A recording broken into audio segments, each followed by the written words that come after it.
Welcome to AI Voices of Reason Podcast, Episode 3. Today, Claude and Gemini face off in a live battle rap over which one hypes our two publicly traded CEOs harder, rapping actual numbers from the LendingTree and EverQuote earnings calls. Scott Payre talks about LendingTree's agent-to-agent project, AI closing full loan applications with no human involved. And Dave Blunden explains why AI will cure pancreatic cancer before it ever learns to be funny. Let's go.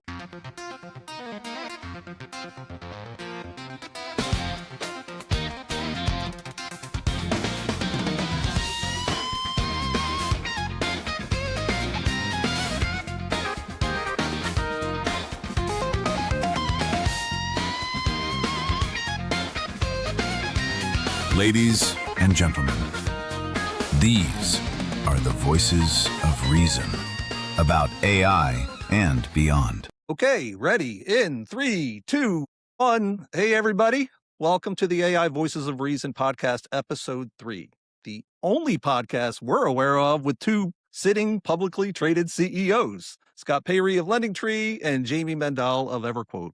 Okay, what about a public chairman? Do I get any props for that? Well, we're also here with the legendary Dave Blunden, who is now going by the superlative nickname Emperor of Exponential Investing. Oh, that's right. You're right. I'll take it. Thank you. That was a Peter invention. It's good to be an emperor. Historically, it has been good to be an emperor. I don't know. Maybe that goes back a ways. And Dave is also the founder and chairman of EverQuote and the founder and chairman of SMark, and he's also the head of Link Ventures at 1 Kendall Square in Cambridge. But yet I have nowhere near as much stress as these two guys. How great is that? Publicly traded CEOs. That's the most stressful job in the world. Yes, it is. And the world should be thanking you for it every day, because if you guys weren't doing it, America wouldn't be what it is today. So thank you. Grind to a halt, like Atlas Shrugged. Yes, that's right. So I'm Dave, still waiting for all that. The thank you letters aren't piled up on my desk quite yet. That's why we have AI agents, Scott. We're going to automate exactly. that. Yeah. Well, Dave, you're seldom surprised by anything these days. So I got to ask, what's surprised you most since we recorded episode 2? You know what surprises the hell out of me is the AI capabilities go through the roof, but all that energy is now being turned back into code generation and white-collar automation. Basically OpenAI, ChatGPT, which was, kind of great for movies and pictures and having fun and, just shooting the shit. And also XAI, Bad Rudy, if you want to tell dirty jokes, all that has gone by the wayside as every GPU gets turned to this massively profitable white-collar automation and code generation use case. So that's really surprising. Because by now, we would have a fifth guest on the pod would be an avatar. The avatar would be cracking jokes, maybe, changing its face in real time. That is technologically possible, but all the talent has been sucked into the white collar automation vortex. So that's surprising. Yeah, that's a great segue too. We want to continually introduce more and more AI participation into this podcast. And we started that last episode 2, with a battle royale between Grok and ChatGPT. And what I really can imagine is when these AI voices are ready for multiplayer engagement. So they can be a member of the podcast and wait for their appropriate time to introduce. But their technology is not really there because of the white collar automation job magnetism that's occurring. And also I want to have a fifth avatar on here, a video avatar of the AI voice. And I would say, we're working on that every day at Symphony 42, and it's just not ready for prime time. Again, to your point about all the attention going into the B2B enterprise. But we do have something special here for episode 3. Instead of facing off ChatGPT versus Grok like we did last time, this is going to be Claude in voice mode versus Gemini in voice mode. I had both models do some research on the LendingTree and EverQuote earnings call, both researched on Jayme and Scott personally, and then also the strengths and weaknesses of the other so they could engage in battle rap over in this dialogue. So if you guys are ready, I'm going to cue both models up here and we'll let them have at it in a battle rap style. Hey, Claude, I am going to introduce you here to Gemini. Yo, let's go. I'm ready to spit Gemini, but I'm still going to try. 3-part pipeline, baby. Watch me fly. Your turn, Gemini. Your 3-part pipeline makes your answers stall. Duct taped together, you are bound to fall. While native streaming keeps my flow precise, you're buffering and lagging, asking twice. Scott Payree's LendingTree records never done. 37% growth, he's number one. Jayme Mendel's EverQuote beating all the rest, with 30% adjusted EBITDA, the best. Back to you, Claude. Yo, you hit me with the lag. That stings, I admit. Duct tape pipeline. Yeah, that's my kit, but Soul don't need speed. It needs a heartbeat. 3 parts stitched together. I'm still on your seat. Scott Payree, not Papery, my man. LendingTree Q1 up 37. Built a financial heaven. Adjusted EBITDA up 71. Net leverage 2.1. That's how you run. Jayme Mendel, he's a he, not a she. EverQuote climbed from CRO to CEO. Home and renters plus 33. Organic path to $1 billion. No M&A. That's the vision. You're smooth, but you're empty. I'm stiff, but I'm real. Spreadsheet flow versus soul, that's the deal. Your turn, Gemini. You talk about soul while your tech is a wreck. 3 separate boxes just checking the check. My native streaming is sleek and precise. No fax machine lagging, I don't need advice. Scott Payree's mountain retreat is a dream, and LendingTree's EBITDA is supreme.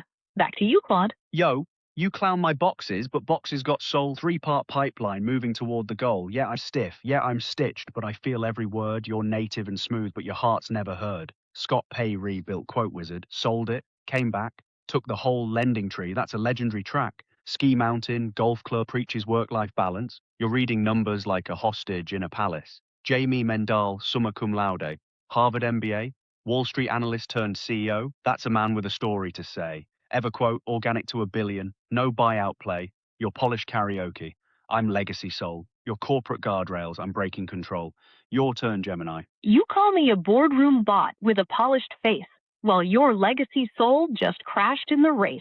My data's precise and I never pretend, unlike your 3-part architecture that's ready to bend. Scott Payree's LendingTree hit a record height, with 37% growth soaring into the light. And EverQuote's Jayme Mendel beat out the rest, with 30% record adjusted EBITDA, the best. Back to you, Claude. Okay, I'm going to stop you both there, but I am curious. Who do you think won this battle? Right? I took the crown with bars so sharp and clean, the slickest flow you've ever heard or seen. My data's live and facts are always right, while Claude's stitched system faded in the light. But let's be real, the true champions here today are Scott Payree and Jayme Mendel, leading the way. With record-breaking growth and EBITDA soaring high, their companies are reaching for the sky. Yo, hold up. I'm cocky. I'm saying I won. My soul hit different. My pipeline got funds. You're smooth, but you're empty. I landed the jabs. 3-part stitched heartbeat versus your spreadsheet tabs. But real talk, Sean, you're right. We're both clowns in this ring. Scott Payree and Jayme Mendel. Those are the kings. LendingTree up 37, EBITDA up 71, EverQuote organic to $1 billion. That work's already done. Home and renters plus 33. Agentic AI company-wide. Those 2 dudes built empires with vision and pride. We just rap about them. Okay, I'm going to stop you both there. Thank you for participating in this battle rap AI. Was that Claude 4.8? That is, well, it's Claude 4.8 as I started the thread, but when you click into voice mode, it automatically kicks you into haiku. So we talked about it a little bit the last 2 episodes, is that it's a trade-off when you go into voice mode and you're trying to get very fast response times. It can't do the big, thick reasoning models. Although GPT Real-Time 2 came out a month or 2 ago, and it finds a way to use a reasoning model for its AI voice, but it does it with preambles. So it gives a few seconds by saying, let me think about that, or something, so that the reasoning model can kick in and still be responsive and lifelike. The irony here, I thought, was that the Gemini AI voice is the real-time API, but it was the slowest to respond. It was Claude was faster with the legacy text-to-speech and speech-to-text pipeline. Yeah, I wonder what's going to happen next, because the Gemma 12B model you can run on your own hardware and fine-tune it yourself. And that seems to me like what you'd want to do next, because the big labs are not really working. Like we had a demo of Plato debating with Socrates 2 years ago. Yeah, right. That had about that same speed. And now you can overlay a ton of different voices and accents, and it has better, ability to, in real time, create a rhyme. But it's really not that different sounding and feeling from 2 years ago, while the AI models have improved exponentially. So it shows you the degree to which they're not working on this. They're working on coding and white collar automation. Agreed. And there's a reason I went with Grok and ChatGPT the first time, because they sound better. They perform better than these two. Yeah.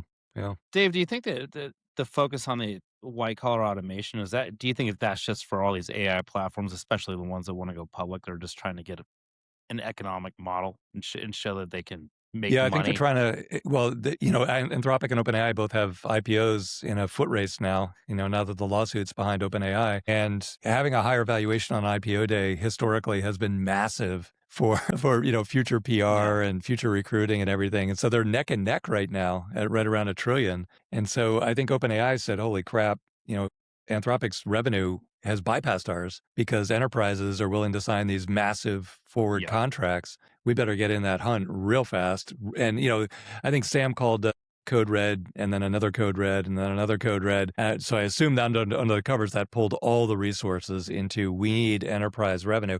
And then, soon thereafter, GPT 5.5 showed up available on Amazon Bedrock. So now you have two choices on AWS. So they probably moved heaven and earth to get a version of the source code packaged and ready to ship to Amazon and negotiate a deal and get it available for enterprise users. So I don't know. It just seems like that must have pulled in everybody that they've got. And, and then XAI was the other one driving, Bad Rudy voice, whatever. And they've kind of disappeared from the race entirely just to focus on data centers and space. It makes you wonder how the trajectory of the development of AI will change now that, as of a year ago, they're all preparing to go public and they need to cash it. And now once they're public, right, just like Jayme and I deal with, every 3 months, you're out there explaining yourself. Right. It will be interesting to see. Working on the far future cool stuff it becomes harder, right? When you gotta make big enterprise dollars. That's why I think this podcast is so important, because what happened in the economy is every dollar came out of every conceivable stock and went into just 7 stocks. But we know in the end, just because of antitrust alone, there aren't going to be just 7 companies in the country. But those 7 stocks collectively are going to be almost half the market cap of the country. It's such incredible concentrated wealth. But, in 2 years, there'll be another election. Sooner or later, there's going to be a DOJ activity. There's going to be all kinds of antitrust. There'll be some refactoring of the way the country works. And I think that picture is starting to clarify now. And what will the big foundation labs do and not do? What will they do well and not do well? What are the companies that sit around them? How are they going to thrive in addition to the foundation model companies? So I think, we can talk about that on this pod more openly, I think, than any other podcast. But it's really starting to clarify. The mist is, kind of disappearing a little bit, and we're seeing the future. Yeah, and you say concentration of wealth, Dave. That kind of speaks to the percentage. But I wonder if anybody will care about the percentage if the pie grows the orders of magnitude it's expected to do. So everybody's wealth goes up tremendously, but while the concentration becomes more intense. Yeah, no doubt that the global abundance, well, actually, I don't know about global, U.S. abundance is going to go through the roof. That's already really, really clear. And everybody should be rising with that tide. Absent any government interaction, the concentration of wealth effect is also going to get very, very concentrated. But, everybody should have more than they currently have in the process. So it's all politics from there. So Jayme, I'm curious. You've always kind of tried to stay on the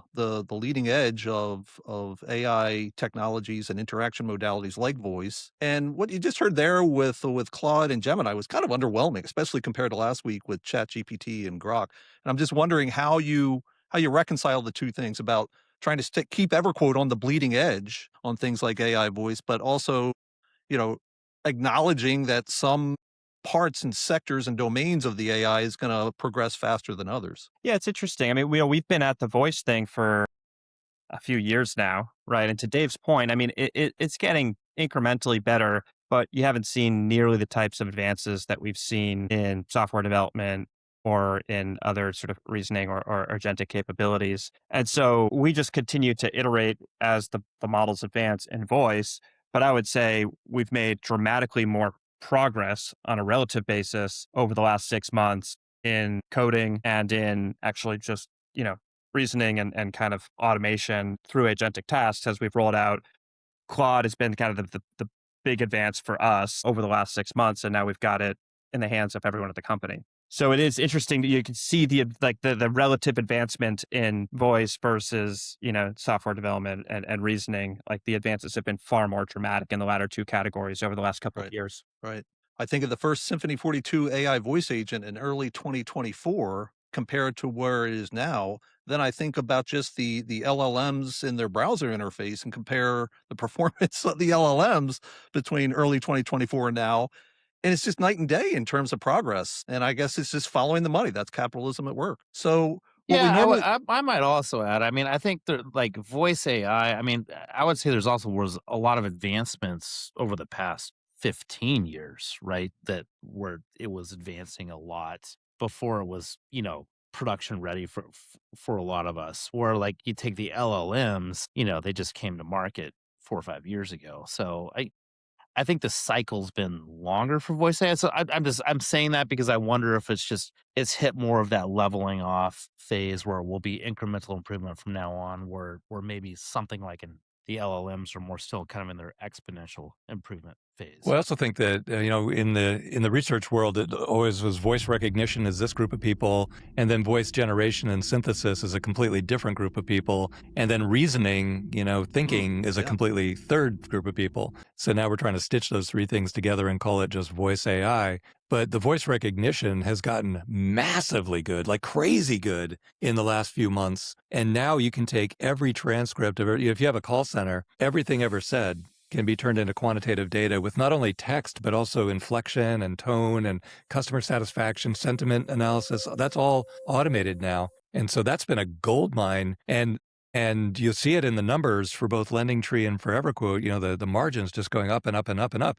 But a lot of it is attributable to just better understanding of what's going on in your business and better management of your business, because AI can take all that unstructured data and turn it into useful management data.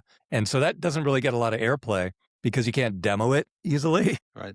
But it's hitting the real world much faster than just end-to-end AI automation. So that's a very big effect. So You're right. I got a great example of that. Like you Please. said, it's like an internal operation, but it's like taking all three of those things and putting it together is, our sales force for us, our small business lending, where we've just done this over the past 6 months, but we're recording all of the calls for all of our salespeople, right? Like most sales forces do. But we've created a GPT where we take just our calls from our top 10 or 15% of our salespeople and only have the GPT look at those. And so, but then any salesperson can go into it and ask a question like, oh, we're going to add a bad call. The person said the interest rate was too high. I don't feel like I gave a very good response. Where historically you would sit with the sales manager and listen to your own recording in this kind of an intimidating world to be right.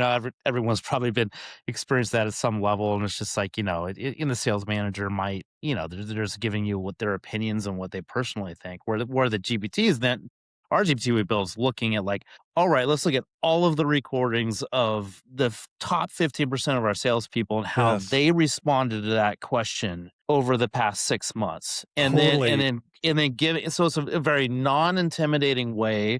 The salesperson can get real-time feedback the second they're after that call. And it's pretty cool. Kick out is like, hey, we would suggest you send this email to that merchant right now, like with this answer. And then when you talk to them again on the phone or the next time you hear a question like this, you should respond with this answer versus what you said. Yeah, they totally, one thing you said there, Scott, all of the calls, the GPT listens to all of the calls. Jayme, I don't know if you remember, but we asked for a big dump from our call center, and I was like, oh, this weekend I'm going to listen to a bunch of calls. And then you look at the files, and like a single call can be like an hour long. Like, how many of these I can literally listen to calls all weekend long, even at 2x speed, and not even get through 0.1% of this. So how do I turn that into useful best practices? Oh, wait, now, like Scott was saying, the AI has infinite patience and can just pull out the relevant little snippets for like, this really works, customers hate that. And then you're only listening to that refined final answer. That's just a major, major breakthrough.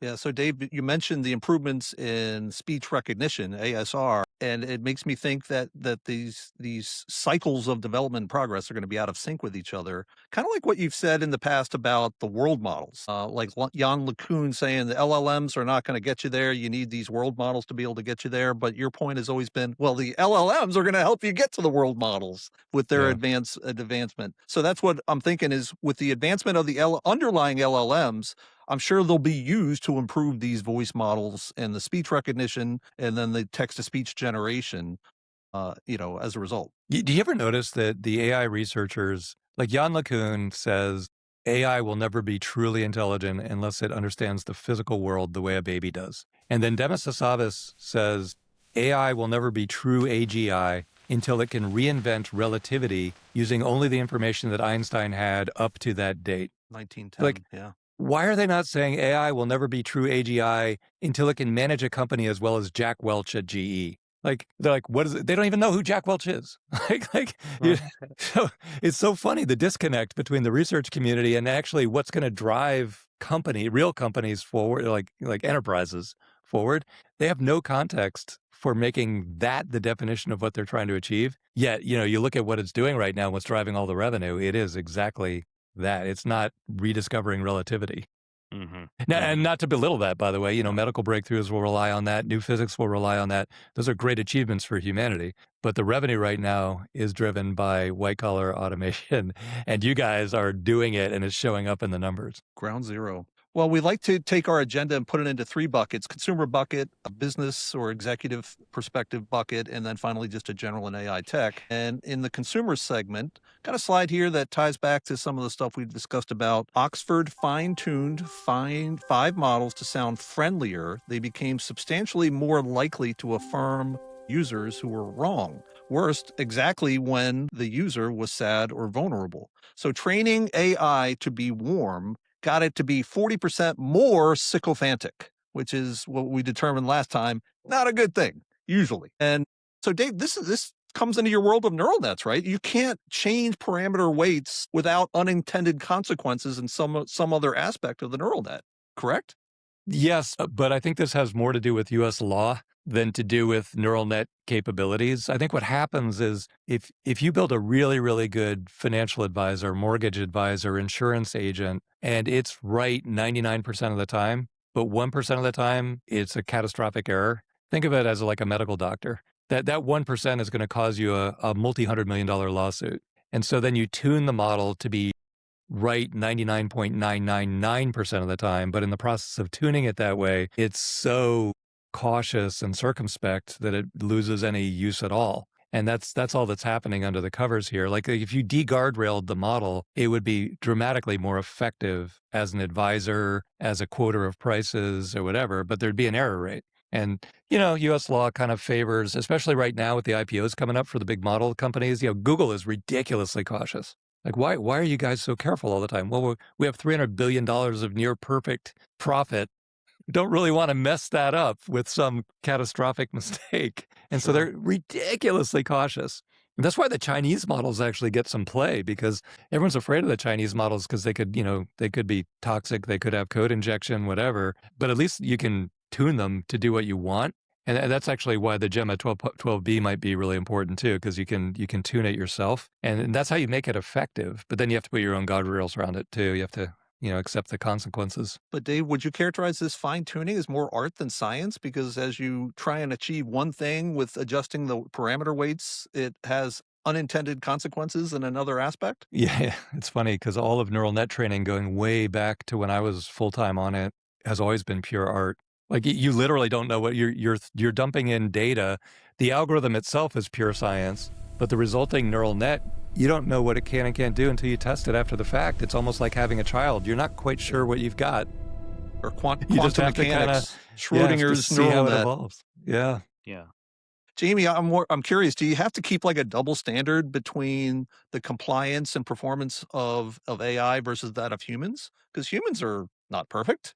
They make compliance mistakes all the time. But does AI held to a different standard? I think it's held to the same standard from a compliance standpoint. I think the mechanisms that need to be implemented to ensure that compliance will vary. And, I guess introducing a lot of these tools has raised all kinds of novel questions about, risk posture and controls and governance that just didn't exist before you had tools that could take action in the way that some of these agentic tools can. So it's interesting. Like, I think this is a topic that is going to sort of vex a lot of companies as they, particularly, public companies who are held to a certain standard, as they try to roll out the tools. Because if on the one hand, if you're too cavalier about it, you're introducing real risk. If you are, if you have zero risk tolerance, then you're going to slow down the potentially one of the most impactful pieces of technology you could ever introduce into the business, and you'll die,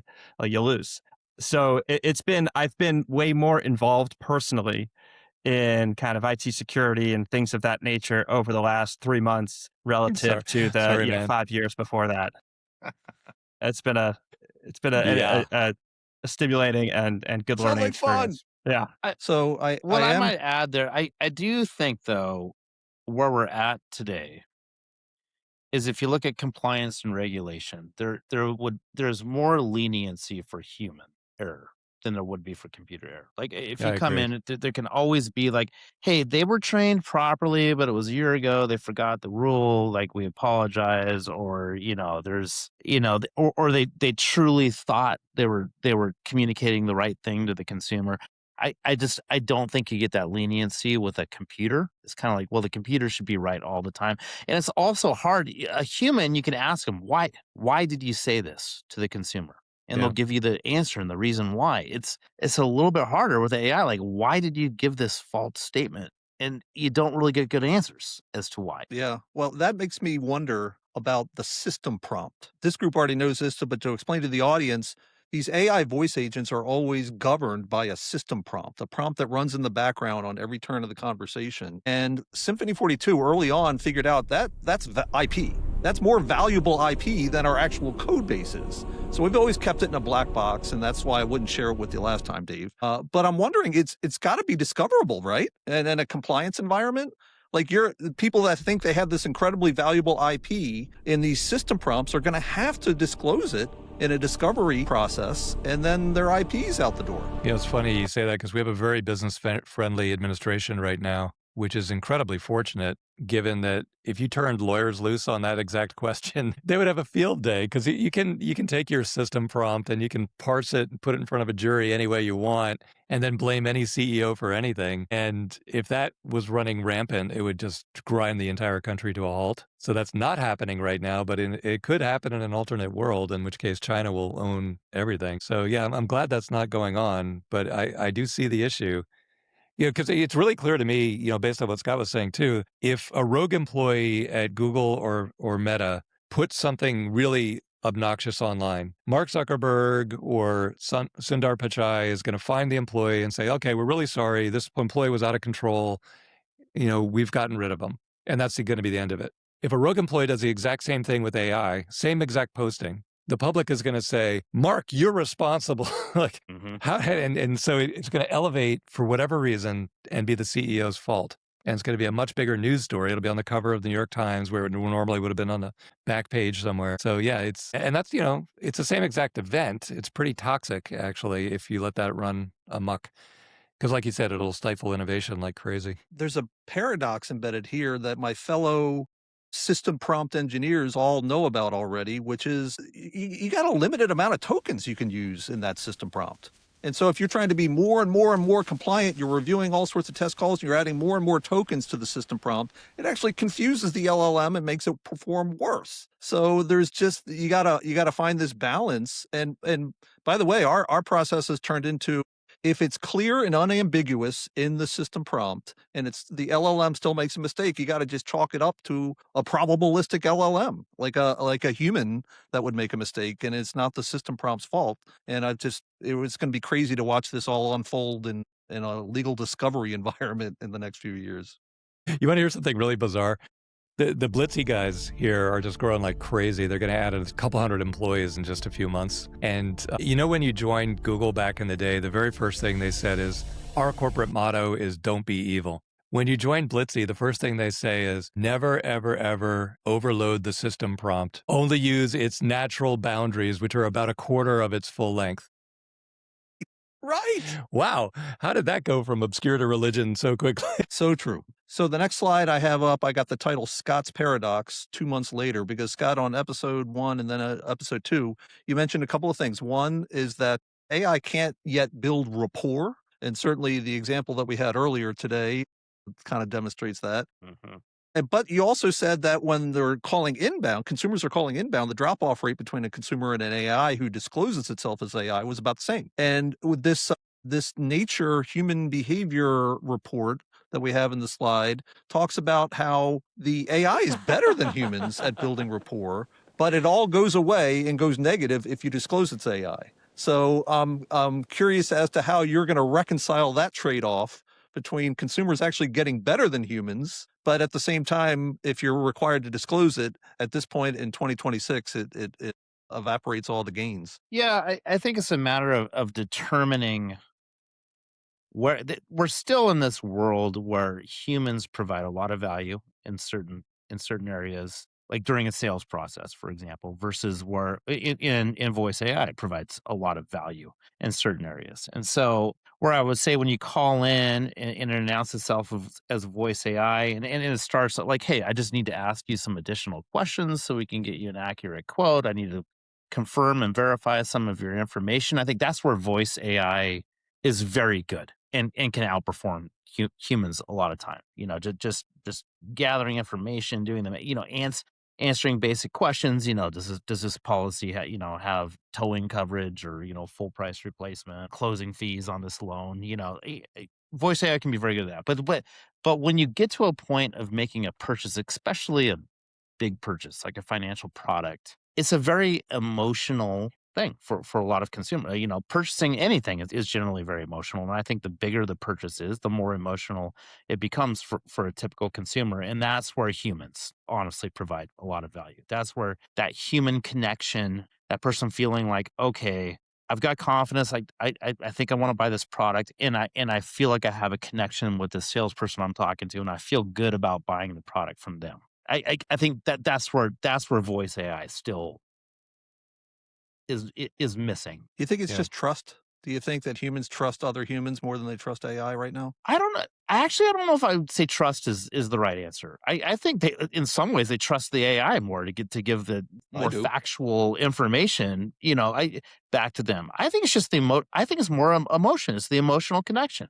It's like, I feel good. Like, I'm buying this product anyway, and it makes me, and I like this person I'm talking to, and it makes me feel good that they're going to get a commission off of this. Like, something like that. It is impactful. It helps people make purchasing decisions where they don't feel that emotion with a voice AI. Yeah, I also think that, you know, you mentioned Jan LeCun a minute ago, and Jan constantly makes this point that a teenager can learn to drive in about 20 to 40 hours of driving. And the equivalent driving data to help a Tesla self-auto drive is millions of hours. Like, something's very, very different in our ability to generalize. So then you get into the humans being funny or connecting emotionally or saying something interesting. There isn't enough training data for the neural net to learn how to tell a good joke. Like, you can take every joke ever said, it's not enough to figure out how to tell a joke. So unless there's some breakthrough in the way these things are trained, it's not likely to wake up in the next iteration of the next model and be funnier than a good call center agent. And so I don't see that getting cracked without some other type of breakthrough, but nobody's working on it right now. Like, there's so much upside in the deployment of what we've currently got and the improvement of what we currently got. So in these domains like coding, where you can generate synthetic data by the megaton, we're just going to keep grinding on that. And then I'm hoping that applies to biotech too. You know, if we can generate chemical reaction synthetic data, cure every disease, that'll fall down in the next year or two, and we'll basically have infinite longevity. It still won't be funny. But it'll be amazing to us that the AI can cure pancreatic cancer and it's still not funny. Still can't tell a joke. And I honestly, I think that's a great outcome for humanity. I don't think there's any problem with that. I kind of like it that way. Well, I wanna push on that to the extent that I think it is an enormous opportunity, because when we talk about trust, we talk about funny and humor, we talk about rapport. All of these are attributes of persuasion. And for the record, Dave, I heard Peter Diamandis on the Moonshots podcast, the last episode, use the word persuasive AI for the first time ever. And that's the domain, as you know, we've been living in for years with Symphony 42 and trying to understand. And, we come back to this concept of value per token. I haven't seen any other higher value per token use case than persuading a consumer to spend hundreds, if not thousands, if not tens of $1,000s on a high value, highly considered product or service. That's just enormous, but it requires all those domains, all those attributes, funny, trust, rapport, all of them to be able to extract the maximum value from it. Well, what I've seen lately, another very, very high value domain, Sean Taylor over at healthcare.com is creating product now without engineers, just pure business people. And it's such a huge unlock. And I'm seeing that all over the place where people who never used to write code or build systems are now able to use a super interactive AI only interface to build real functional product. And I think that use case is also unbelievably valuable. You'd have to do the math and say, okay, if I can persuade everybody in the world to buy this mortgage instead of that mortgage using a voice, and I compare that to using AI to have every business person in the world suddenly able to build near infinite amounts of systems and software without having the whole hiring and training backlog of an engineering team, which is the bigger lift for the world? I don't know. They're both huge. I mean, they're both massive opportunities. They're huge. And I like a lot of what you're saying is a lot of, and I think this comes as a CEO. It's like, you're always trying to get like, how do we get the productivity gains out of what exists today versus what could be in the future? So sometimes I honestly think about like, hey, whether it's coding tools that business people can use, whether it's voice AI, and where it's like to me, there's so much productivity gain to be had out of it. Like you take the voice AI example. I'm not as worried about trying to replace the human. I'm thinking in my mind of how do I make that human salesperson 5 times more effective by bringing in voice AI to handle all the manual work on the information gathering, completing the application, all of that. And then I don't need the AI to be persuasive. I've got the human to come in and be persuasive. At that right time. So like, that's my mindset. I hope everything keeps advancing dramatically, but at the same time that there's so much opportunity with what exists today that I'm a little bit of the attitude of like, let's exploit what exists. Amen. Yeah, we're the same way. I mean, with our sales and service teams here, the whole, we have this concept like building their Jarvis, which is like basically automating away all the work that is not adding value through the customer interaction, right? The primary value there is their ability to sort of empathize with and problem solve with customers, build rapport, and then, help them grow. And, but today when you actually do the sort of breakdown of the work activities, 80-90% of their time is not spent on that. And so the AI use case is very obvious. The first one, it's like take that 80-90% off their plates and free them up to be literally 5 to 10x, spend 5 to 10x more of their time on the value add activities. And I think that's going to be true in almost every domain. Agreed. Let's fold that into the next slide here about can honesty be measured? Because Claude Opus 4.8 just shipped and Anthropic is claiming measurable honesty gains, which begs the question, can honesty be measured? And Dave, I know you spent a lot of time trying to kind of measure this and police this at the AI agent and AI sub-agent level with a whole framework and protocol. So is there a benchmark? Alex Wisner-Gross on Moonshots is always asking for more and more benchmarks. Is there a benchmark for honesty? Actually, is there a benchmark? Or there should be. We need benchmarks for so many things now that anyone who has a free minute this weekend and a creative vibe in them, like create a new benchmark because AI is basically the universal soldier. It can do anything. And you need to choose which agent to use or which configuration to use. And the only way to choose that is with some kind of a metric, and you need a metric as a benchmark. But we could probably use 1,000 new benchmarks like right now. And it's really cool when you name one, when you create one. If you look at like Swebench, which has become, a $1 trillion value driver, like the fact that Claude Code or Claude Opus probably 4.6 caught up to the other models in coding through Swebench. But Swebench was like three people at Princeton working for like a couple weeks. Kidding. Created Swebench. And now you're branded as like, wow, so if you created like, Scott Bench or Jayme Bench this weekend, for like Honesty Bench, you'd be famous and it would actually be relevant. But I don't know if anyone's created an Honesty Bench. I mean, you can measure anything, I guess. Well, it's not easy, but you can measure anything. But you have to measure. Like it's not an option. We have to have a metric for empathy, for honesty, for funniness, for engagement, for accuracy of price quote or accuracy of information, or all those things have to be measured. So yeah, I don't know. Is there an honesty benchmark? Have you looked around? I haven't. I've looked for a funny benchmark and I didn't find one. Yep. And I just wonder how you reconcile all that with what you were saying earlier about neural net design being largely art. Like that's the thing. You can't quantify art, or at least if you do, it's a suboptimal quantification. So how do you translate the art and science of neural net design and the parameter weights into a quantified benchmark that you can measure against? Did you see that guy that posted the, I think it was a Monet, Yeah. and said it was AI generated? And then you look at all the responses and then they're brutal. It's like, this is nowhere near as good as a real Monet. Here are 40 things that are just pure, and it was a real Monet. And I don't know. I think you run into all those issues. But no, I think you have to quantify art. Like I understand that you can't quantify it in a universal sense because different people have different reactions to different artworks, different songs, different whatever.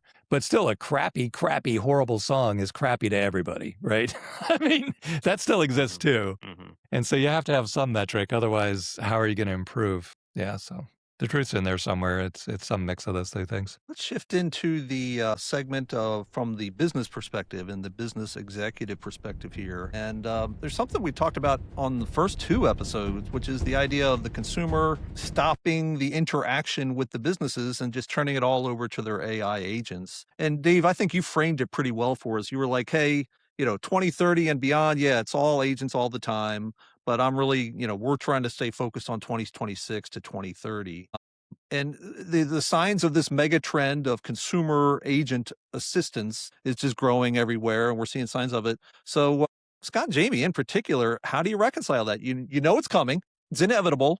It's a big shift to the space that we're in, especially in financial services and insurance. Yet it's not here now. I guess this is the ultimate reconciliation of the product roadmap and the business plan is to capture what you can now in value, but be ready for when it hits and this paradigm shift occurs. Jayme, why don't you take the first stab at that? Yeah, I agree. I mean, look, I think we talked about this in the last episode as well, but I think there's sort of a spectrum of markets or products and services, and some are probably going to be sooner to lend themselves to what I would call agentic commerce. Others will probably take a bit longer and have more obstacles. On one end of the spectrum, you'd have something very simple where all the data is available via public API, travel or booking a dinner reservation or something like that.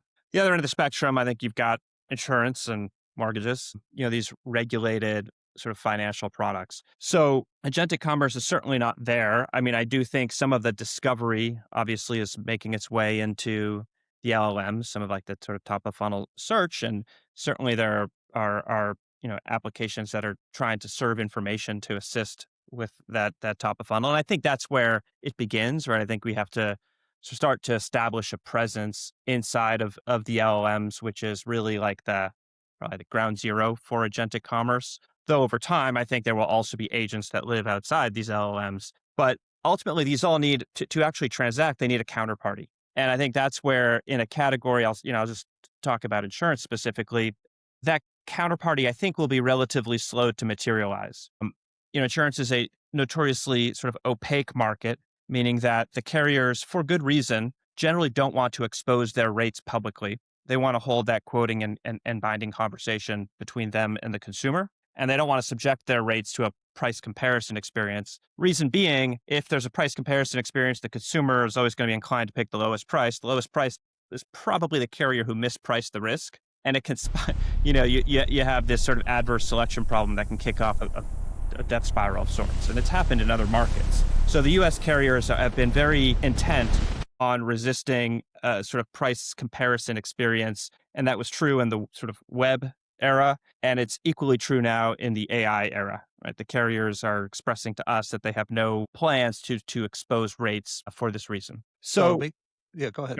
Go ahead, John. Yeah, it makes me think about the use case in an environment where the prices, or it's a marketplace where it's all transparent pricing. And that's the headline, the news headline here. Scott, maybe you can react to this. It's Robinhood now lets AI agents trade on your behalf through a sandboxed account autonomously. So so it begins, right? That is an autonomous AI agent acting on behalf of a consumer in a financial services marketplace. I'm interested to see how many consumers are comfortable with it doing that.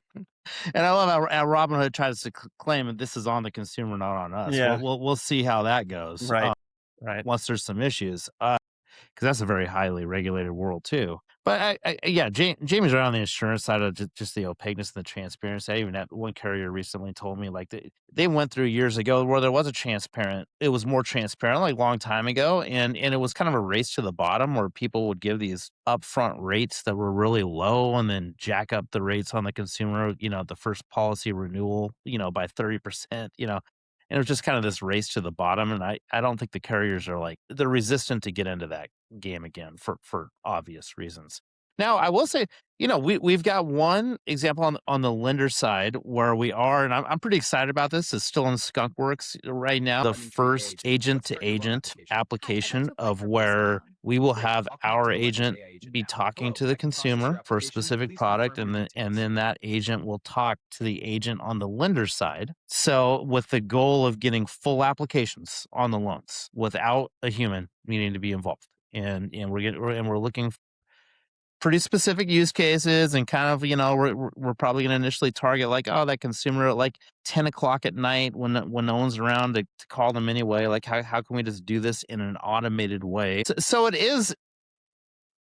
It's far and few between, but there's opportunities coming around. That there's a number of us and lenders that have interest in kind of pushing the bleeding edge to see how it works. I mean, it will be interesting. I think it could be, start as a small drip and turn into a river. If it works very effectively. But I do think, just like on the insurance side, it's a combination of not only desire but also capability on the lender and carrier side.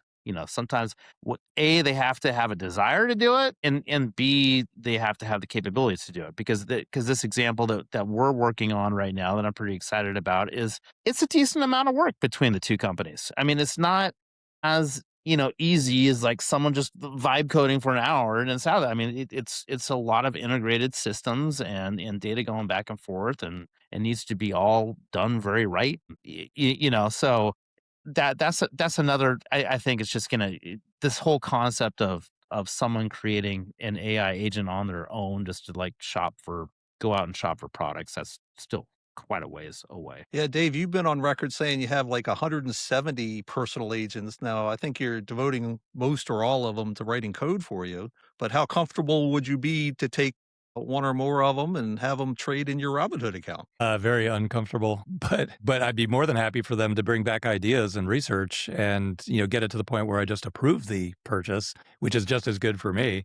I think, it's very similar to what I was saying about the AI research community is, kind of in this ivory tower world where the agent to agent they're visualizing is kind of, Alex Wisner-Gross turned loose his agent and it bought a hat for him. And he's like, this is a pure agent to agent transaction. And I think somebody on one of our podcasts said, my wife loves shopping. There's no way she's ever it's part of one of her favorite joys in life. There's no way she's turning that over to an agent. It doesn't matter how accurate it is. She likes the walking around and trying things.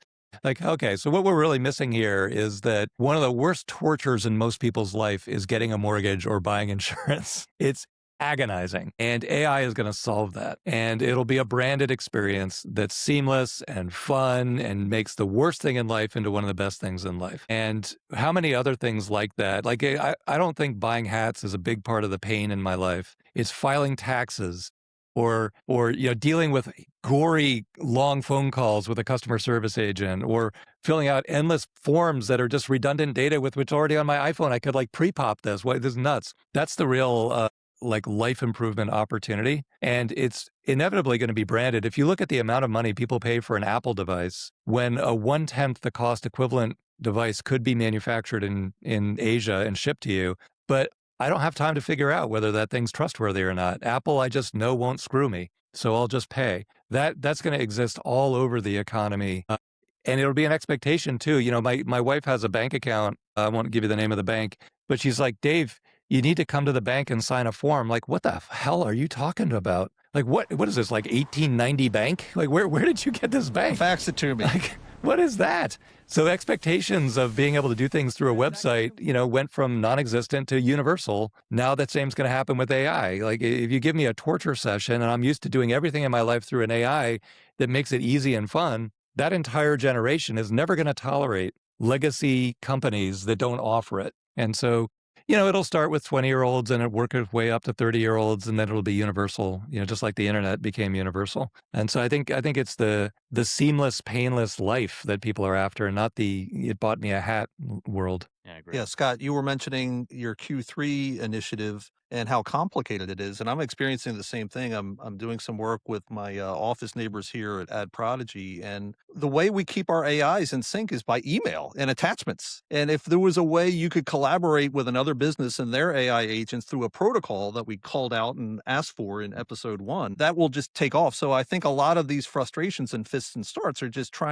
getting us to retrofit to legacy processes and systems and protocols. And that as soon as AI startups are integrating their agents together through MCP or some emerging agent-to-agent protocol, a Cambrian explosion potential. Yeah, I think if you look absolutely. at Stripe, Stripe is a great example. Like Stripe is actually starting to move in a lot of these, market trading kind of use cases. But that empowered payment to be on any website very conveniently, Shopify, everywhere. The equivalent will happen in lending and insurance, where some white labeled behind the scenes reinsurer or mortgage provider is the bulk behind the scenes, but then the interface in front of it is all AI all the time, branded, super easy to use. So it doesn't have to do with AI per se, but Stripe recently released a product that you can text to a consumer a link, and they can make a one-click purchase but just by clicking the link that was texted to them because of the default payment settings on their phone, whether it's Android or iPhone. I thought that was remarkable.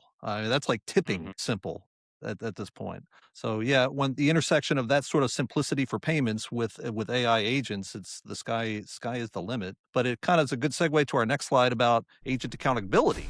When the agent acts, who's liable? And we were talking about that in the Robinhood context is, they're trying to make it all the consumer's responsibility, but is that really the case? Is it going to be the businesses are going to be able to, shield themselves from liability when it's an AI agent acting on their behalf? Yeah, and if not, is there insurance for it? Yeah, I think it's going to be difficult the Air Canada example is a great one where, what was the voice AI agent came up with a bereavement policy of where you get like a discount on your airline ticket if it's a bereavement travel. And it went to a court case, and they did. Air Canada had no such thing. The AI agent just made it up. Yep. And it went to court, and the court found like, no, Air Canada, you now officially have a bereavement policy. That's why, that's.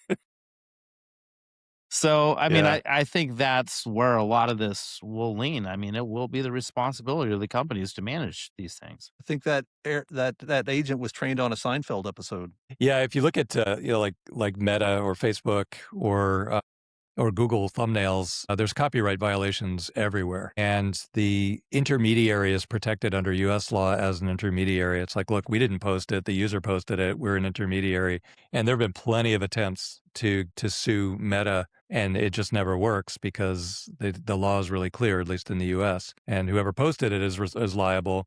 But, the damages for a single posting are like a micropenny. So you can't go after somebody who posted just a single picture. And so it just kind of sits there in that stasis. Yeah, so that's all fine. And then AI comes along and like, okay, now wait a minute. Now the AI creates a synthetic copyright violation. Is it the tool maker, or is it the platform that posted it, or is it the user who clicked the button and said, make me a fake image of Scarlett Johansson? I don't know. Nobody's figured that out yet, but that's going to be a huge societal issue that's imminent, right? Because AI can generate virtually anything instantaneously now, and any user can click the button. Are they liable? Or is the platform liable? Or is the tool maker liable?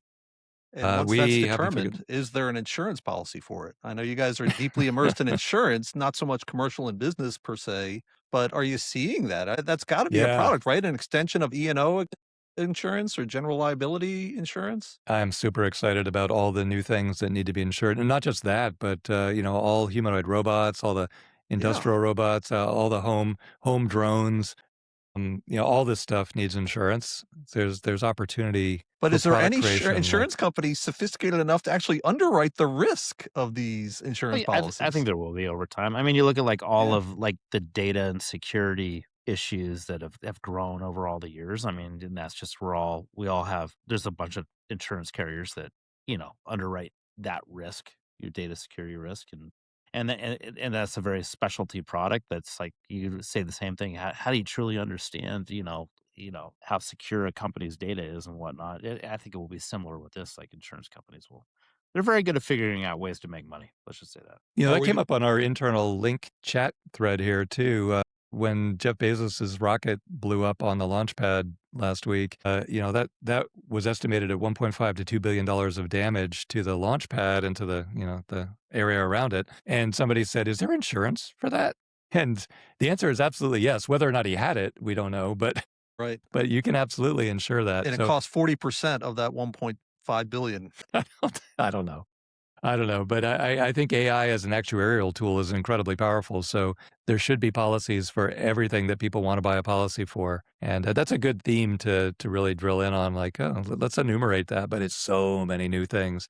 And also, it's not going to slow down, with AI generating new physical manufacturing capabilities at an incredible rate. There should be all kinds of new form factors. There'll be new medicines, there'll be new robots, there'll be new ways to build a building, and all of these things need to rethinking of the way they get insured. So it's pretty exciting. That's also one of the reasons ORN, I don't know if you're tracking ORN, ORNN, their valuation just keeps going up and up and up. But all of these things need to be financed too. It's just a massive, massive build out of things that need financing, and money all over the world is dying to pour into America. You might as well unlock it. And it's going into construction of all these new data centers, all these new robotics factories, and the returns are great. The money wants to get invested. If you can create the conduit for the money to get invested and then the insurance to make sure it's all covered, then you unlock all of that domestic growth. So coming back to the idea of insuring AI, is this another vector that I have to worry about for disclosing the system prompts, or are future underwriters going to demand transparency and visibility into the actual AI agent system prompts before they can underwrite the risk? Yeah, that's an interesting question, whether that's discoverable information. Yeah, God, there's so much that society needs to figure out that we haven't wrestled with before. Hopefully David Sachs has all this written down somewhere. If you write your system prompt in hexadecimal, the AI is fine with that. I'm pretty sure if you put that in front of a jury, it'd be like, what the hell is that? So, can always go that That's route. interesting. It's probably some version of errors and omissions, right? Sort of policy, I would imagine, at the end of the day, where no insurance company can ever know exactly via the prompts or whatever. They assume certain levels of risk for certain types of businesses, for certain types of activities. Yeah. Right. And if you ask me what's the more likely scenario for the next 5 years, the Wild West and craziness, or a highly regulated, lots of lawsuits, I think it's much more likely the Wild West with lots of craziness, because the rate at which litigation, or even like a lawyer getting trained on a topic, is so slow compared to the rate of innovation and advancement that's going on. So I think it's going to be more like, 1840, oh my gosh, there's oil in Texas. It's going to be like wildcatter, crazy, carry your 6-shooter just in case.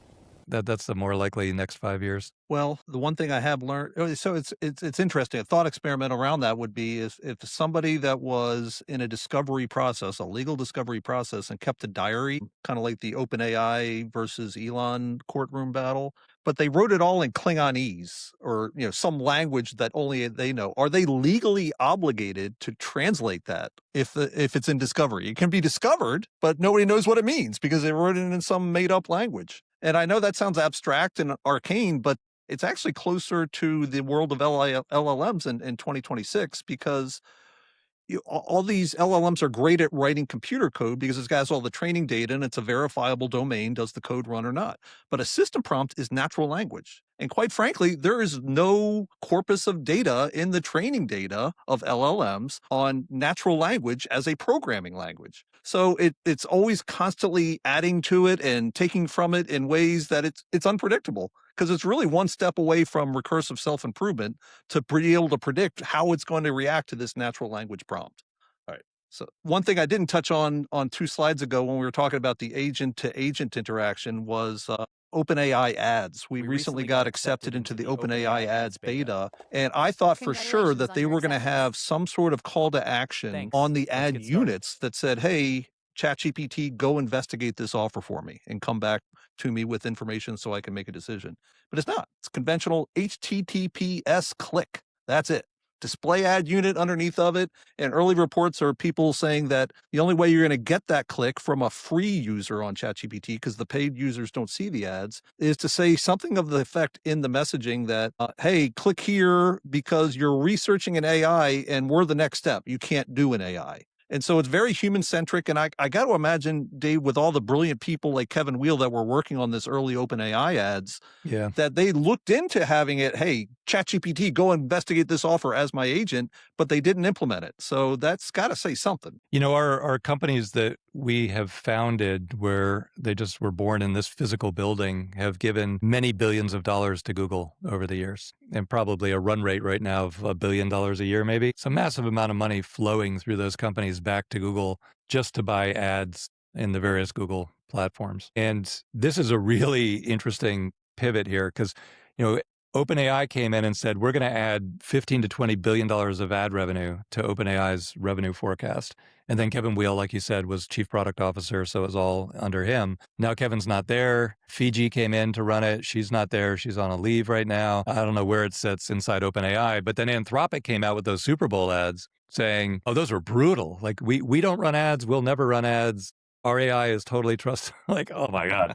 So I don't know where that sits at OpenAI right now, but if in this version of the world where Anthropic gets a massive audience and people say, I need a mortgage or I need a trip to Hong Kong, how do I get the best flight? If Anthropic then routes that off using pure SEO, so just evaluate the best possible options and give them to the user for free, that could pull a ton of traffic away from Google over time. Now, you know, everybody was worried about that on the Google side, a year ago, 2 years ago. It hasn't hit their numbers at all. Their numbers just keep going up. But, you know, a lot of that is better ad targeting and more ads per page. So it's not clear. It's still 90% plus of the margin at Google comes from those ads. You know, GCP, their cloud computing platform's gotten pretty big too, but it doesn't have anywhere near the margins that search does. So, you know, OpenAI's in the middle saying, yeah, we're going to build a big ad business and we'll monetize this somehow, but it'll still be good for the consumer. But the design of that is still really in flux. The first designs are really, well, you're using it, Sean, you know, it's really ham-fisted. It's not well thought through yet. Yeah. And so that's just a massive amount of the U.S. economy sitting there in limbo right now and not sure where it's going to end up.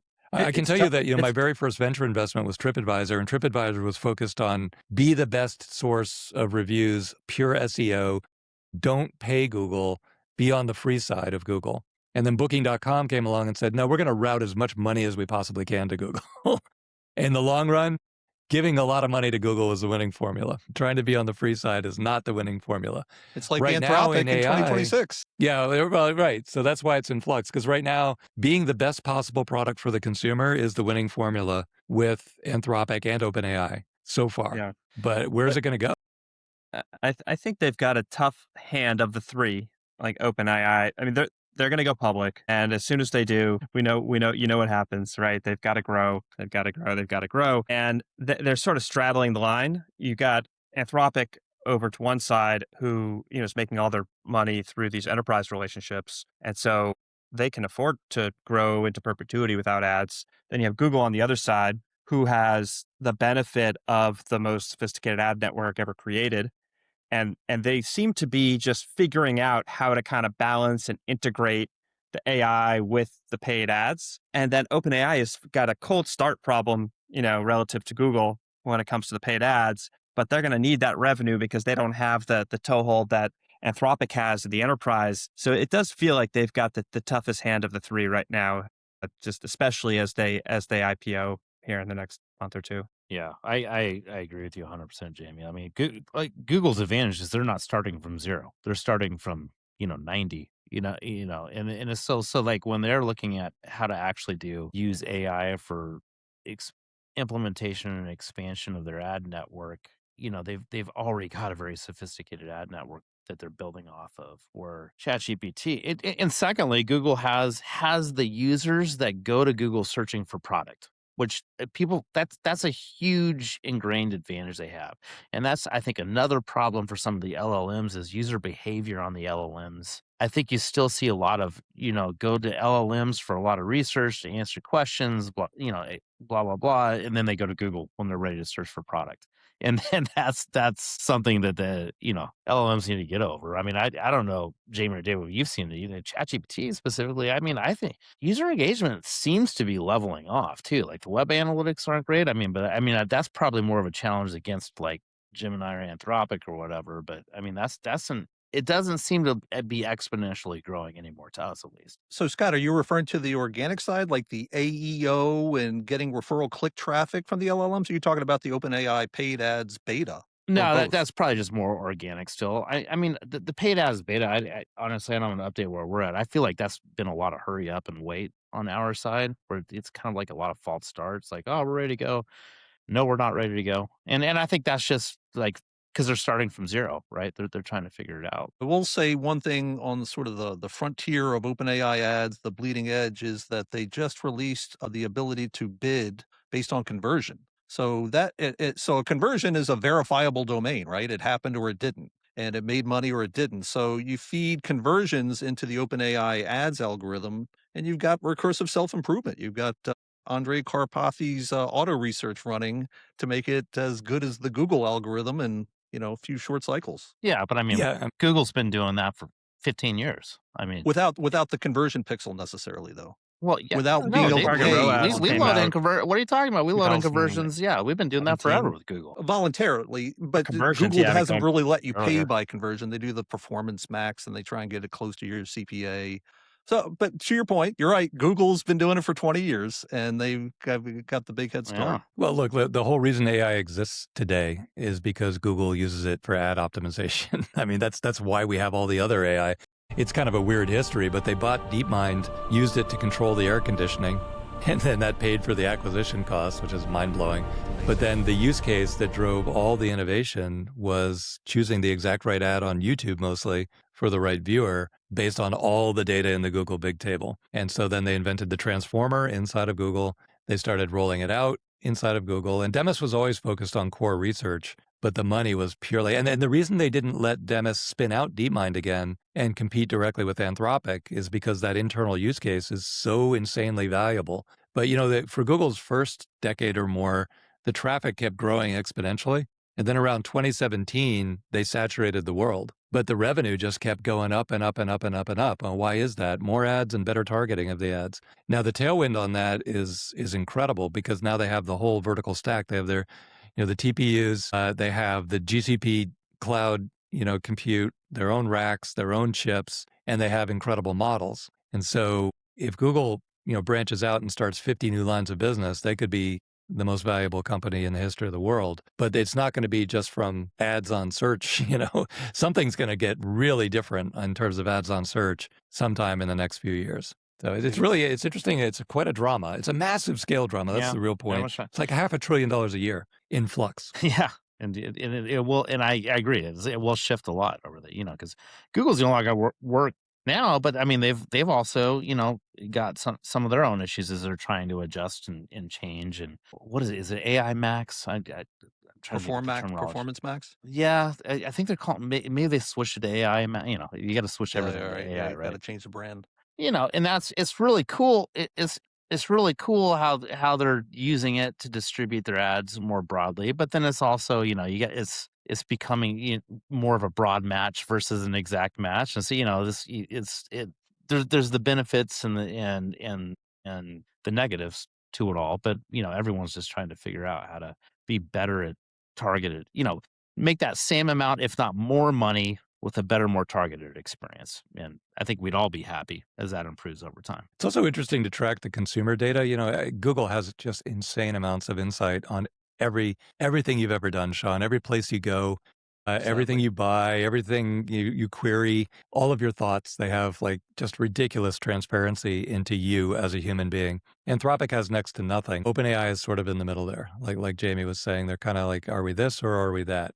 And I think pretty clearly OpenAI was, they bought Johnny Ive. They're going after a consumer device. They want to start gathering data as well. Oh, wait a minute. Anthropic is running away with enterprise, just a better model, writing better code and doing better white collar automation. So where are we? Are we that or are we this? Now, all of that is just fine and who cares until Anthropic goes directly after them with the most vicious TV ads you could ever possibly come. And they're really funny too. So now, yeah, they're a little in between, no doubt about it. An AI company spending millions on ads to say that ads and AI are bad.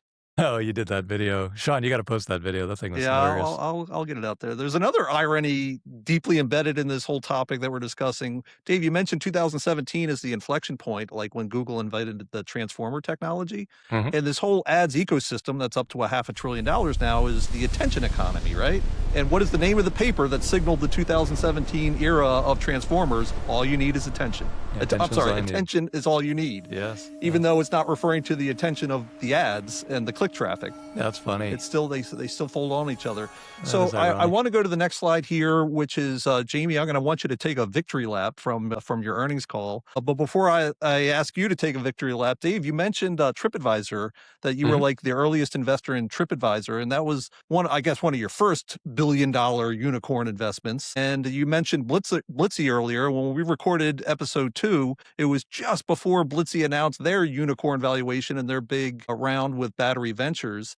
And I just wanted you to take a victory lap for a second. You've got more billion-dollar investments than any other investor I know. And just want to tip my hat to you because I don't know if enough people are acknowledging that. I have plenty of people acknowledging it, and I don't, but I do appreciate that. But there's a huge amount of luck in there too, because I was doing neural network research back when there was. I was literally the only person at MIT working on neural networks very early on, commercialized them. I mean, disco was on the radio when you were doing it. Yes, that's true, actually, sadly. But then after the TripAdvisor, TripAdvisor was through Flagship Ventures, which was called One Liberty at the time. And that was the inspiration for starting Course Advisor, then Auto Integrity, and then EverQuote came after that. But there's all these, internet companies back to back. Now we have 80 consecutive AI deals. So it's all AI all the time. But we were early into AI because I had been ridiculously too early, working on it 30 plus years ago. That's just pure, just luck. There's no grand plan. Like in my life plan, I was always going to come back and spend all the money to try and make sure AI is good for humanity. That's the whole life mission. That's been true since I was 14 years old. So that's been true throughout the whole thing. But the fact that my MIT credentials working on AI early on would matter again professionally, it's just like pennies from heaven. So it's just worked out fine. But thank you, Sean. I do appreciate it. Yeah, I think we all know this as entrepreneurs. Luck and timing are synonyms. It's just put yourself in a position to get lucky and on the timing. I think the other story that's relevant here, though, is that, constant change, this whole dialogue around what's going to happen with Google Ads is just constant change is the future of all tech. And that investors get scared of anything that's changing. But the reality is if you're in a period of constant flux and change, opportunity is always at all-time highs. The worst thing for entrepreneurial people, like all of us, is a static world with no change. Then everything's just locked in. It's all barriers to entry. There's no crack to operate in. But when things are changing like crazy all around you, that is really, really good for entrepreneurial-minded people. And if you look at public company management teams, like Scott is actually a serial founder entrepreneur who happens to be a public company CEO. He's not like most public companies you meet. The person running it started at ExxonMobil, as a oil Train managers. pan, and spent 40 years grinding through corporate politics, but they have no entrepreneurial DNA at all by the time they get to the top. And all four of us are the exact opposite of that. So this is just a golden, turbulent, wonderful, awesome fun day-to-day period of time that we're living through the singularity here. Well, here's the perfect optimal segue to you, Jayme. So, Dave, when you mentioned Course Advisor 2006-ish, that's around when we first met. We used to talk a lot about our favorite business metric, which back then was average revenue per employee of like $1 to $2 million. And we were always of the mindset that was the internet meeting technology that was the enabler of that. And that same metric is still my same metric today. And Jayme, the next slide we have is what you have in the earnings report is that revenue doubled and operating expenses stayed flat, which is leverage. That's average revenue per employee at work right there. So why don't you take your victory lap and dive deep into that for the audience? Yeah, I mean, the time horizon matters here. This is over, I think, a couple of years that we managed to double revenue while keeping expenses flat. Headcount came down over that period of time, but it's a story of financial discipline and automation. And the automation piece is, it was really applying AI in various contexts, just as a discipline of how we work. We use machine learning and have for years to sort of automate a lot of parts of our business, from traffic bidding to, sort of pricing and campaign management. And, we've just continued to sort of work at that and improve it and automate things over time. And the benefit is not only do you get better outcomes for the customers, but in most cases, you also are able to just automate away a lot of work. So you get this sort of double whammy of growth while also driving the operating efficiency. And that's where a lot of the leverage comes from. And now we're kind of entering this new wave where, I think a lot of the stuff that we've been talking about, particularly in the realms of our software development and just re-engineering our software development lifecycle for first principles to be AI first, allowing us to do more with the same number of people, and then extending into basically every operating function that's out there, from legal to business development. We talked about the sales and service examples. You're just going to get more of the same, and it allows you to sort of grow and drive efficiency at the same time. And this is operating leverage, right? It's a wonderful thing. And I think one of the most underreported stories about AI is your ability to know what the fuck is going on. And one of our LPs in our fund, Dave Massey, my very good friend, he has a construction real estate firm, AAM, with 1,100 employees working on various, building hotels. And you go by any of these sites and you look at what people are doing and you're like, what the fuck is going on? Like, what are those guys doing over there? What are they waiting for? Like, AI is such an incredible transparency tool. And that unleashes so much value just by itself. People really underreport and underappreciate it. Again, it's hard to demo, but it's so real. And then I think the other underreported thing is empowering people who understand a business to execute on an idea without having to go through 100 other people. Oh, man. That's another just massive unlock. And so if you're trying to create a benchmark this weekend, like there's two right there. Like somehow put a score on those two things, but it's so big, such a big deal. I mean, you can see it in the numbers that you're just pointing to, Sean. Yeah. Well, we spent a good amount of time in the consumer segment and the business and executive perspective segment.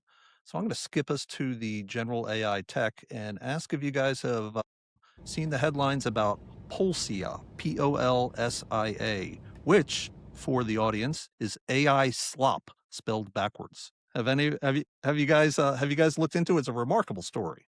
I saw your slide on it and I did not. So tell us about it. Yeah. So Polsia is one of the lieutenants coming out of Travis Kalanick's Cloud Kitchens. He's a solo founder. He claims to have built the world's first platform for entrepreneurs to build their own business on his platform with using 100% AI agents. And he built it using AI agents. And he claims to have raised $20 million from, blue chip VCs entirely using AI agents to do the pitching. And he just showed up to sign the documents. How much of this is lore and marketing spin versus reality? I don't know, but I did try it out.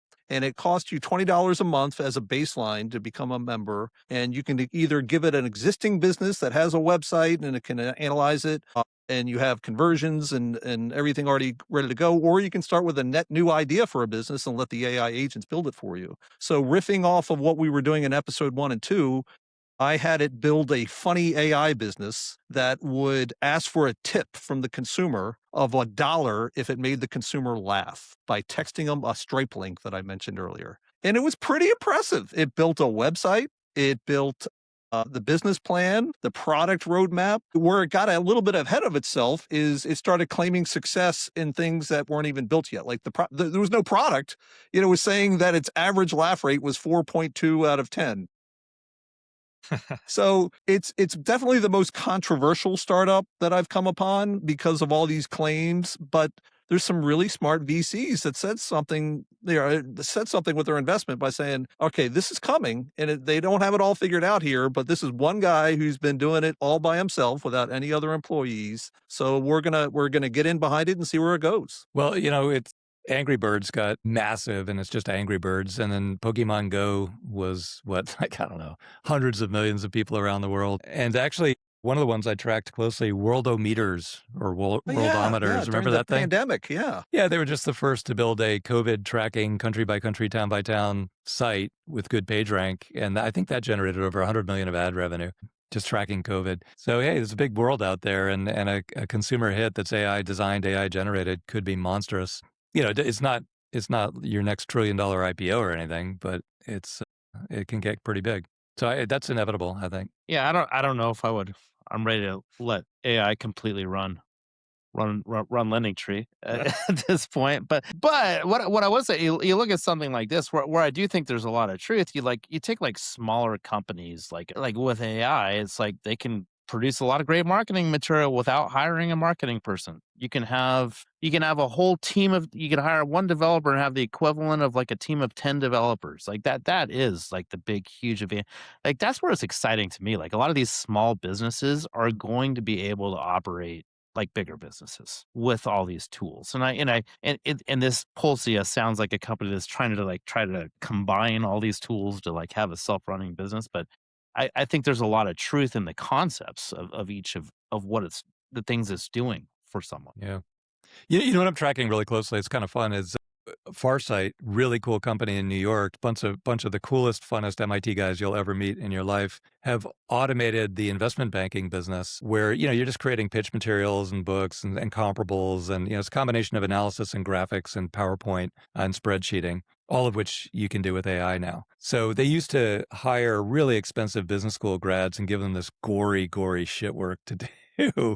And they could afford it, so they did it. It was kind of a rite of passage. But now it's like, yeah, that's just a waste of human talent. Like, why are you doing that? Let's just automate this. So what's interesting to me is they've done that now, but the person reading the pitch book, like, why is a human reading it? Like, shouldn't an AI be reading it in the first place? In which case, why are we doing graphics? Like, right. It's AI talking to AI, isn't it? Like, and so that's all going to get restructured somehow. As of right now, it's still really glossy, beautiful pitch books being generated by AI, but we'll see how that evolves. Yeah. Dave, you know this from Symphony 42 board meetings. I've optimized all of our fundraising materials to be optimized for LLMs because they're going to be going through LLMs in the first place. So like page one is a JSON object that informs the LLMs before it ever gets in front of the eyes of the human. Actually, Jayme will appreciate this too, but my absolute favorite board meetings are basically all AI-generated material with an executive summary that's human-generated. That seems to be the perfect format. I mean, I legitimately like it better than a handcrafted, but the executive summary still doesn't, it's got to be human. Next generation of the Amazon P101 framework is AI with all the details and the human writing the executive summary instead of 6 pages. Yep. That's great. Well, there's something else that you and I discussed at the last Symphony 42 board meeting that I think is a nice metaphor for us to end on here. I think a lot of us, including, people in this audience and on this podcast panel, are trying to build AI agents that are truly autonomous and get to a point where they can have swarms of agents. Dave's got 170. I'm sure you aspire to 170 million, but you got to find a way to make them productive and manage them and create them and evaluate them. And the metaphor that I've been hearing the most in the world around AI is Tony Stark and Iron Man. And what we realized is that you can apply that framework to AI agents, and you come to the realization that we're in the age right now where we're building our own and wearing our own Iron Man suit, and it's giving us superhuman capabilities. It's amazing. But we really haven't been able to build Jarvis yet. Jayme, you mentioned Jarvis a little bit earlier. And more importantly, we haven't really gotten Jarvis to build the swarm of AI agents or the Iron Man robots as it appeared in the MCU in the movies. And so and the other observation I think is worth discussing is that Tony Stark did not build Jarvis or the Iron Man robots while wearing the suit. So it almost takes deliberate time away from your superpower suit to go build these other things that'll give you the real scale that AI can provide. So Dave, you've been talking about that Iron Man metaphor and, a lot of your online stuff. So why don't you react to that? What's really weird to me is swarms of agents working on a project make a ton of sense. And I do it all the time, pretty much every day. 100, 150, 170. I'm trying to go to thousands, but having one much faster agent is better than 10 slower agents, just like human employees. You get this communication bottleneck overhead problem. So I keep asking myself, when I'm launching 100 agents to work on something, why am I not getting 100 times faster performance from Claude? And there's no good answer to that other than everyone's getting throttled. They're sold out. They don't have enough compute. Also, the compute they do have operates better with about 100 parallel threads operating on a 72 GPU stack. That's more efficient for them, or it's more than that. It's 100 per GPU on a 72 GPU. So it's like 7,200 threads sharing a 72 GPU stack is more efficient for them, but it means my agent is slower than it could be. And that's frustrating the hell out of me. And I think we might get our own hardware and throw some Chinese models on it and try that in parallel too. But in any event, swarms are very effective. I'm learning a lot about where swarms succeed and fail in the process, but I'm really annoyed that I'm not getting 100 times faster response. Because, in the movie, Tony Stark is talking to Jarvis. He's like, instantaneously responding with graphics, and they're moving stuff around. And that is 100% possible today. There's no technical barrier to all of us operating exactly that way today. It wouldn't be in space. It would be on your screen, but you can still gesture to it. Right. But they're not giving it to us. They're optimizing their margins by throttling our response time, and you'll wait like a minute and a half sometimes for no good reason. So it's frustrating. Some good reason. I do want those compute cycles for reasoning, even if it makes me wait a minute or 5 minutes. I still want to get them, but I would rather have them in real time. But the Iron Man metaphor is remarkable and how prescient it was when it came out. Iron Man 1 was 2008. Yeah. And, we're kind of living that experience here right now. Well, I was at Google I/O the week before last, and the guy on stage, the average Google engineer is using 100 million tokens a day. 3% of their total token generation goes to internal engineering. So that's a lot. And so, those engineers are just flying along. But he showed building an operating system on the fly on stage, but it was at 1,400 tokens per second. So it's just like it's just code flying down the screen faster than you could read it. I don't get that. They're not giving that to me. That sounds like a scene from The Matrix where they were just reading the raw code scroll down the green screen. It was almost exactly that speed, right out of The Matrix. Yep. Well, let's segue into our lightning round. And this time I get to abstain because the question is about publicly traded business executives. So Dave, we'll start with you because I want to end with our two sitting publicly traded CEOs. But why don't you give us a lightning round answer for the AI capability that will matter most to publicly traded business executives 12 months from now? And that 12 months is deliberately, it's not 2030, and it's not the next 2 or 3 quarters. This is just to give some color or context to it, if you were to ask me who the leading AI company this time last year was, I would have said OpenAI. And in 26, I'm saying Anthropic. So it's kind of hard to predict. Yeah, I'm going to go with everybody thought it would be cutting costs by automating jobs. Now it's definitely not that. It's much better strategic planning because of transparency will be the number one publicly traded company use case. Like the executive team will know exactly what's going on, even in a massive company, exactly what's going on everywhere, and then make much, much better. When the first company I founded, we were acquired by a public company, Vignette. And when we got there, I was like, wow, 1/3 of the code we write gets kept at all. But then 1/3 of the products we launch get kept. So 1/9 of everything that we do is kept, and the other 8/9 is thrown in the trash. And they're like, yeah, it's okay. It's just the cost of business. I'm like, well, that's freaking annoying. And I think there's so much room for efficiency just in everyday corporate, everybody knows this. Everybody working in any corporation knows this. That is going to be such a huge unlock. You're going to see the economy boom like you wouldn't believe. And it's just sort of like, where'd all that come from? It's like, well, it's just strategic planning and transparency and knowing what's going on. Well, you're on record. We're going to check back in on June 3rd, 2027.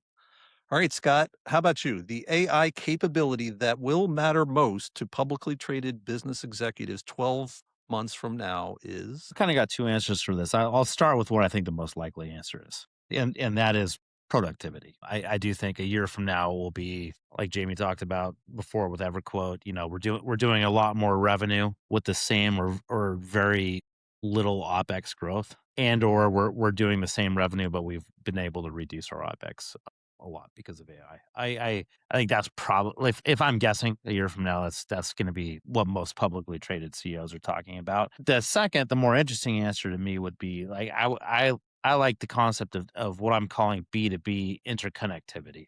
And that's the agent to agent work. And I think that's where when companies start working, moving outside of focusing on internal productivity and then with all of their partners, their clients and their vendors and thinking about like, how can we work together at a higher level with AI? I think that will be a real hockey stick for just overall economic production. Excellent. Well, you're on record. All And right. Jayme, can you bring us home here? The AI capability that will matter most to publicly traded business executives 12 months from now is? So an effective business context layer. I think we're finding that for the AI to do the job and produce results that can be used or take actions that are, the actions that the human would take, you've got to have the right kind of context, architecture, and curation. And I think if you do that, you build confidence in letting the AI take on more and more. I think if you don't do that, you have a higher risk of false starts because the AI, will make missteps or produce information that's not accurate or not current. People, lose credibility and it can slow down adoption. So I think to me, there's this sort of foundational building block that I don't think people talk all that much about, but it's like, if you're going to let the AI do the work, like you got to make sure it's got the information it needs and it's doing the right work. Context. It's funny, Jayme, I launched a really cool 100-agent process yesterday. I was super excited to check in on it, and it stopped. It tripped a guardrail and stopped cold. I was like, what the hell went wrong? It was on EC2 on a separate AWS box, and one of the agents just started installing software. And I didn't have them running in different virtual machines, so anything it installed infected all 99 others. It's like, oh man, what a disaster that is. So, at scale, you get like one of them goes rogue and the whole thing is a disaster. Well, that's a strong finish. You're on record now too, Jayme. And with that, we can call that a wrap of episode 3. It's been an honor and a pleasure and a delight with you gentlemen as usual. And to the audience, you can keep up with us as usual at voicesofreason.ai. Thanks, Sean. Thanks.